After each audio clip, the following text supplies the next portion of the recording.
5 star hotel ವಾಸ private ಜೆಟ್ನಲ್ಲಿ ಓಡಾಡ್ತಾ ಇದ್ದ ಮೋಜು ಮಸ್ತಿಯಲ್ಲಿ ಸದಾ ಮುಳುಗಿರ್ತಾ ಇದ್ದ ಶ್ರೀಕಿ ಇತ್ತೀಚೆಗೆ ಜೈಲಿಂದ ರಿಲೀಸ್ ಆಗಿದ್ದಾನೆ. ಆದ್ರೀಗ ಶ್ರೀಕಿ ಸುತ್ತಲೇ ಅನುಮಾನದ ಹುತ್ತ ಬೆಳೆದು ನಿಂತಿದೆ. ಬಿಜೆಪಿ ನಾಯಕರು ಈ ಹಗರಣದಲ್ಲಿ ಕಾಂಗ್ರೆಸ್ನವರಿದ್ದಾರೆ ಅಂತ ಹೇಳ್ತಾ ಇದ್ದಾರೆ. ಜೊತೆಗೆ ಬಿಜೆಪಿ ವಿರುದ್ಧ ಆರೋಪ ಮಾಡೋಕ್ಕೂ ಮುನ್ನ ದಾಖಲೆ ಬಿಡುಗಡೆ ಮಾಡಲಿ ಅಂತ ಹೇಳ್ತಾ ಇದ್ದಾರೆ. ಹೀಗಿರುವಾಗಲೇ ಶುಕ್ರವಾರ ಪ್ರಿಯಾಂಕ್ ಖರ್ಗೆ ದಾಖಲೆ ಸಮೇತ ಸಿಎಂ ಮತ್ತು ಬಿಜೆಪಿ ಮೇಲೆ ಮುಗಿಬಿದ್ದಿದ್ದಾರೆ. ಹಾಗಾದ್ರೆ ಆ ದಾಖಲೆಗಳಲ್ಲಿ ಏನಿದೆ, ಆ ಕುರಿತ ರಿಪೋರ್ಟ್ ಇಲ್ಲಿದೆ ನೋಡಿ.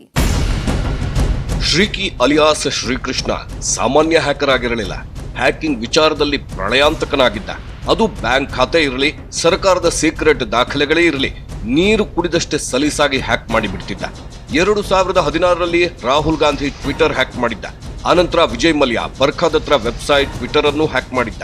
ಇಷ್ಟಕ್ಕೆ ಸುಮ್ಮನಾಗದ ಶ್ರೀಕಿ ಸರ್ಕಾರದ ಮಹತ್ತರ ಯೋಜನೆ ಜನಧನ್ ಖಾತೆಗಳನ್ನು ಕೂಡ ಹ್ಯಾಕ್ ಮಾಡಿದ್ದ. ಬಡವರ ಜನಧನ್ ಖಾತೆಯಲ್ಲೂ ₹2 ಕತ್ತರಿ ಹಾಕಿದ್ನಲ್ಲ ಅನ್ನೋ ಕೋಪ ಕೂಡ ಎಲ್ಲರಲ್ಲೂ ಇದೆ. ರಾಷ್ಟ್ರದಲ್ಲಿ ಇರ್ತಕ್ಕಂಥ ಜನಧನ್ ಖಾತೆಗಳ ಮುಖಾಂತರ ಒಂದೊಂದು ಖಾತೆನಲ್ಲಿ ₹2 ಟ್ರಾನ್ಸ್ಫರ್ ಆಗಿರ್ತಕ್ಕಂಥದ್ದು ಹೇಳ್ತಾರೆ. ಸುಮಾರು 6,000 ಕೋಟಿ ಅಂತಕ್ಕಂಥದ್ದನ್ನು ಹೇಳ್ತಾರೆ. ಇವತ್ತು ಕಾಂಗ್ರೆಸ್ ನಾಯಕರು ಬಿಜೆಪಿ ಮೇಲೆ ಹೇಳೋದು, ಬಿಜೆಪಿಯವರು ಕಾಂಗ್ರೆಸ್ ಮೇಲೆ ಹೇಳೋದು, ಇದೆಲ್ಲ ಏನಿದೆ ಇಲ್ಲಿ ಇರ್ತಕ್ಕಂಥ ಮೂಲ ಇಡಬೇಕಲ್ಲ ಯಾರಾದರೂ. ನಿಜ ಹೇಳಬೇಕು ಅಂದ್ರೆ ಶ್ರೀಕಿ ಬಳಿ ಕ್ರಿಪ್ಟೋ ರೂಪದಲ್ಲಿ ಹಣ ಇರುತ್ತೆ, ನಗದು ಇರಲ್ಲ. ಹ್ಯಾಕ್ ಮಾಡಿ ಬ್ಲಾಕ್ ಮೇಲ್ ಮಾಡೋದು ಶ್ರೀಕಿಗೆ ಕಿಕ್ ಕೊಡುತ್ತೆ. ಹಲವಾರು ಕಂಪನಿಗಳ ಸರ್ವರ್ ಮತ್ತು ವೆಬ್ಸೈಟ್ ಹ್ಯಾಕ್ ಮಾಡಿದ್ದಾನೆ. ಹ್ಯಾಕ್ ಮಾಡಿ ಕಂಪನಿ ಮಾಲೀಕನಿಗೆ ಮಾಹಿತಿ ನೀಡುತ್ತಿದ್ದ. ಕಂಪನಿ ಮಾಲೀಕನಿಗೆ ಬ್ಲಾಕ್ ಮೇಲ್ ಮಾಡುತ್ತಿದ್ದ. ಬಳಿಕ ಬಿಟ್ಕಾಯಿನ್ ಮೂಲಕ ಅಥವಾ ಇತರೆ ಕ್ರಿಪ್ಟೋ ಮೂಲಕ ಹಣ ಪಡೆಯುತ್ತಿದ್ದ. ಇದು ಶ್ರೀಕಿಯ ಅಸಲಿ ಲೈಫ್ ಮತ್ತು ಅಸಲಿ ಲೈಫ್ ಸ್ಟೈಲ್ ಆಗಿತ್ತು. ಆದ್ರೀಗ ಈತನ ಜೊತೆ ರಾಜ್ಯದ ಕೆಲ ರಾಜಕಾರಣಿಗಳ ಹೆಸರು ಕೂಡ ಕೇಳಿ ಬರ್ತಾ ಇವೆ. ಹೀಗಾಗಿ ಇದು ಸಿಎಂ ಹುದ್ದೆಗೆ ಕುತ್ತು ತರುತ್ತೆ ಅಂತ ಹೇಳಿ ಇತ್ತೀಚೆಗೆ ಮಾಜಿ ಸಚಿವ ಪ್ರಿಯಾಂಕ್ ಖರ್ಗೆ ಆರೋಪಿಸಿದ್ರು. ಇದಕ್ಕೆ ತಿರುಗೇಟು ಕೊಟ್ಟಿದ್ದ ಸಿಎಂ ಬೊಮ್ಮಾಯಿ ಪ್ರಿಯಾಂಕ್ ಖರ್ಗೆ ಅವರಿಗೆ ಮಾಹಿತಿ ಕಡಿಮೆ ಇದೆ, ಮಾಹಿತಿ ತಂದುಕೊಂಡು ಮಾತಾಡಬೇಕು ಅಂತ ಹೇಳಿ ಕುಟುಕಿದ್ರು. ಹೀಗಾಗಿ ಈಗ ದಾಖಲೆ ಕಲೆ ಹಾಕಿರೋ ಪ್ರಿಯಾಂಕ್ ಖರ್ಗೆ ಸಿಎಂ ಮತ್ತು ಸರ್ಕಾರದ ಮೇಲೆ ಮುಗಿಬಿದ್ದಿದ್ದಾರೆ. ಮ್ಯಾಜಿಸ್ಟ್ರೇಟ್ ಅವರು ನೆಕ್ಸ್ಟ್ ಅವ್ರಿಗೆ ಕೇಳ್ತಾನೆ, ಶ್ರೀಕಿಗೆ 11ನೇ ಜನವರಿ ಏನಪ್ಪ ನೀನು ಕಸ್ಟಡಿನಲ್ಲಿ ಇದ್ದಾಗ ನೀನು ಈ ಆಲ್ಪ್ರಾಜೋಲಮನ್ನ ನೀನು ಸೇವಿಸಿದೆಯಾ ಅಂತ ಕೇಳಿದಾಗ ಹೌದು ಅಂತ ಹೇಳ್ತಾರೆ. It is he himself tells it to the magistrate. ಅದು 2021 ಜನವರಿ 11 ಡ್ರಗ್ ಪ್ರಕರಣದಲ್ಲಿ ಸಿಕ್ಕಿಬಿದ್ದಿದ್ದ ಶ್ರೀಕಿಯನ್ನ ಕೋರ್ಟ್ ಮುಂದೆ ಹಾಜರುಪಡಿಸಿದ್ರು. ಆಗ ಕಸ್ಟಡಿಯಲ್ಲಿದ್ದಾಗಲೇ ಶ್ರೀಕಿಗೆ ಡ್ರಗ್ ಕೊಡ್ತಿದ್ರು ಅಂತೇಳಿ ಖುದ್ದು ಶ್ರೀಕಿ ಅವರ ತಂದೆಯೇ ಆರೋಪ ಮಾಡಿದ್ರು. ಡ್ರಗ್ ತಗೊಂಡಿದ್ದನ್ನ ಖುದ್ದು ಶ್ರೀಕಿನೇ ನ್ಯಾಯಾಧೀಶರ ಮುಂದೆ ಒಪ್ಕೊಂಡಿದ್ದ ಅಂತೇಳಿ ಮಾಜಿ ಸಚಿವ ಪ್ರಿಯಾಂಕ್ ಖರ್ಗೆ ಹೇಳಿದ್ದಾರೆ. ಇದು ಹೇಗೆ ಸಾಧ್ಯ ಅಂತೇಳಿ ಸರ್ಕಾರವನ್ನ ತರಾಟೆಗೆ ತಗೊಂಡಿದ್ದಾರೆ. ಅಷ್ಟೇ ಅಲ್ಲ, ಸಿಎಂ ಬಿಟ್ಕಾಯಿನ್ ಪ್ರಕರಣ ಇಂಪಾರ್ಟೆಂಟ್ ಅಲ್ಲ ಅಂತಾರೆ. ಆದ್ರೆ ದೆಹಲಿಗೆ ಹೋಗಿ ಚರ್ಚೆ ಮಾಡಿದ್ದು ಯಾಕೆ ಅಂತ ಹೇಳಿ ಪ್ರಶ್ನೆ ಮಾಡಿದ್ದಾರೆ. ಇದು ನಾನ್ ಇಶ್ಯೂ ಇದ್ರೆ, ಇದು ಅಷ್ಟು ಇಂಪಾರ್ಟೆಂಟ್ ಇಲ್ಲ ಅಂದ್ರೆ ಪ್ರಧಾನಮಂತ್ರಿ ಹತ್ರ ಹೋಗಿ ಚರ್ಚೆ ಮಾಡೋದು ಅಗತ್ಯ ಏನಿತ್ತು? ಪ್ರಧಾನಮಂತ್ರಿ ಇದ್ರ ಬಗ್ಗೆ ಕೇಳಿಲ್ಲ, ನಾನೇ ಪ್ರಸ್ತಾವನೆ ಮಾಡಲಿಕ್ಕೆ ಪ್ರಯತ್ನ ಮಾಡಿದೆ, ಅವರೇ ತಲೆ ಕೆಡಿಸ್ಕೋಬೇಡ, ನೀವು ಒಳ್ಳೆ ಆಡಳಿತ ಕೊಡು ಅಂತ ಅವರೇ ಹೇಳ್ತಾರೆ. If it is not important, why are you wasting the prime minister's time? ಇನ್ನು ಬಿಟ್ಕಾಯಿನ್ ಕುರಿತು ಮಾಹಿತಿ ಕೊಡಿ ಅಂತ ಹೇಳಿ ಕಳೆದ ಫೆಬ್ರವರಿ 5ರಂದು ಇಡಿ ಅಧಿಕಾರಿಗಳು ಸಿಸಿಬಿಗೆ ಪತ್ರ ಬರೆಯುತ್ತಾರೆ.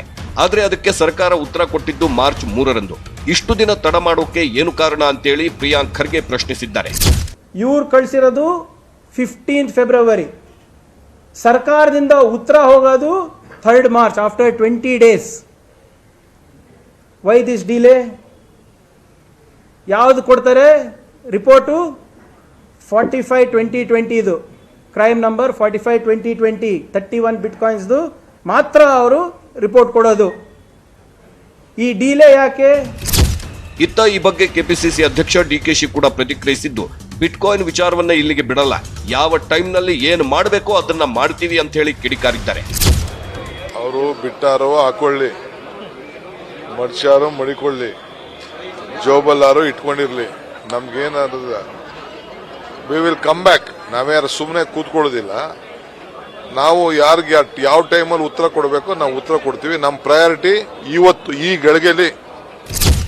ಹೀಗೆ ರಾಜ್ಯದಲ್ಲಿ ಸಂಚಲನ ಮೂಡಿಸಿರೋ ಬಿಟ್ಕಾಯಿನ್ ಹಗರಣವನ್ನ ಬ್ರಹ್ಮಾಸ್ತ್ರ ಮಾಡಿಕೊಳ್ಳುವುದಕ್ಕೆ ಕಾಂಗ್ರೆಸ್ ನಾಯಕರು ಮಾಸ್ಟರ್ ಪ್ಲಾನ್ ಮಾಡಿದ್ದಾರಂತೆ. ಭಾನುವಾರ ದಾಖಲೆ ಬಿಡುಗಡೆ ಮಾಡುವುದಕ್ಕೆ ಕಾಂಗ್ರೆಸ್ ಮುಖಂಡರು ಸಿದ್ಧತೆ ಮಾಡಿಕೊಳ್ಳುತ್ತಿದ್ದಾರೆ ಅಂತ ಹೇಳಲಾಗ್ತಿದೆ. ಶನಿವಾರ ರಾಜ್ಯ ಕಾಂಗ್ರೆಸ್ ಉಸ್ತುವಾರಿ ಸುರ್ಜೇವಾಲಾ ಬೆಂಗಳೂರಿಗೆ ಆಗಮಿಸಲಿದ್ದಾರೆ. ಹೀಗಾಗಿ ಭಾನುವಾರವೇ ಡಿಕೆಶಿ ಸಿದ್ದರಾಮಯ್ಯ ಜೊತೆ ಸೇರಿ ಸುದ್ದಿಗೋಷ್ಠಿ ನಡೆಸಲಿದ್ದಾರೆ ಅಂತ ಹೇಳಲಾಗ್ತಿದೆ. ಕಾಂಗ್ರೆಸ್ ಪಾಳೆಯದಲ್ಲಿನ ಈ ಬೆಳವಣಿಗೆ ಬೆನ್ನಲ್ಲೇ ಮಾಜಿ ಸಿಎಂ ಜಗದೀಶ್ ಶೆಟ್ಟರ್ ದಿಢೀರ್ ದಿಲ್ಲಿಗೆ ತೆರಳಿದ್ದಾರೆ. ಇದು ಸಾಕಷ್ಟು ಕುತೂಹಲ ಕೆರಳಿಸ್ತಾ ಇದೆ. ಹೀಗೆ ಬಿಟ್ಕಾಯಿನ್ ಬೆಂಕಿ ಜೋರಾಗಿ ಹೊತ್ತಿ ಉರಿಯುತ್ತಿರೋ ಹೊತ್ತಲ್ಲೇ ಬಿಜೆಪಿಯಲ್ಲಿ ಮತ್ತೆ ಬಂಡಾಯದ ಬಿರುಗಾಳಿ ಶುರುವಾಯ್ತಾ ಅನ್ನೋ ಅನುಮಾನ ಎದ್ದಿದೆ. ಪಕ್ಷನಿಷ್ಠರ ಹೆಸರಲ್ಲಿ ಬೊಮ್ಮಾಯಿ ವಿರುದ್ಧವೇ ಷಡ್ಯಂತ್ರ ನಡೆಯುತ್ತಿದೆಯಾ ಅನ್ನೋ ಗುಸುಗುಸು ಶುರುವಾಗಿದೆ. ಹಾನಗಲ್ ಉಪಚುನಾವಣೆ ಫಲಿತಾಂಶವನ್ನೇ ಅಸ್ತ್ರ ಮಾಡಿಕೊಂಡು ಮಾಸ್ಟರ್ ಪ್ಲಾನ್ ಮಾಡುತ್ತಿದ್ದಾರಂತೆ. ಪಕ್ಷನಿಷ್ಠರ ಹೆಸರಲ್ಲಿ ಮೇಲಿಂದ ಮೇಲೆ ಬಂಡಾಯ ಸಭೆ ನಡೆಯುತ್ತಿರೋ ಅನುಮಾನ ಎದ್ದಿದ್ದು ಬಿಟ್ಕಾಯಿನ್ ಹಗರಣವನ್ನು ಬಳಸಿಕೊಂಡು ಕಾರ್ಯತಂತ್ರ ರೆಡಿ ಮಾಡ್ತಾ ಇದ್ದಾರಂತೆ. ಈ ಬಗ್ಗೆ ಸಿಎಂ ಬೊಮ್ಮಾಯಿ ಹೈಕಮಾಂಡ್ಗೂ ದೂರು ನೀಡಿದ್ದಾರೆ ಅನ್ನೋ ಮಾತುಗಳು ಕೇಳಿ ಬರ್ತಾ ಇವೆ.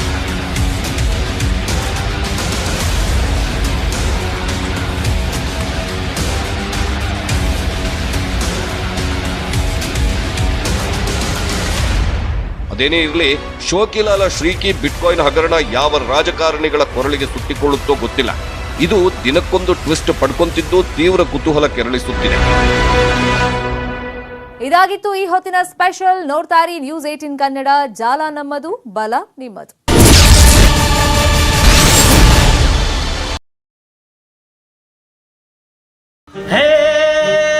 ಕನ್ನಡವಿದು ಕನ್ನಡ, ಬನ್ನಿ ನಮ್ಮ ಸಂಗಡ. ನಾವಾದಿವ ನುಡಿಯೇ ಕನ್ನಡ ನುಡಿ.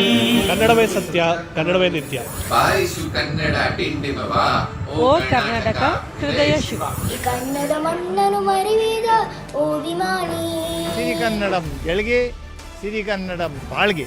ಎಲ್ಲಾದರೂ ಇರು, ಎಂತಾದರೂ ಇರು. ಅಪ್ಪಿಕೋ ಕನ್ನಡವ. ನಮ್ಮ ಕನ್ನಡ ನಮ್ಮ ಹೆಮ್ಮೆ. ನಮ್ಮ ಕನ್ನಡ ನಮ್ಮ ಹೆಮ್ಮೆ. ನಮ್ಮ ಕನ್ನಡ ನಮ್ಮ ಹೆಮ್ಮೆ.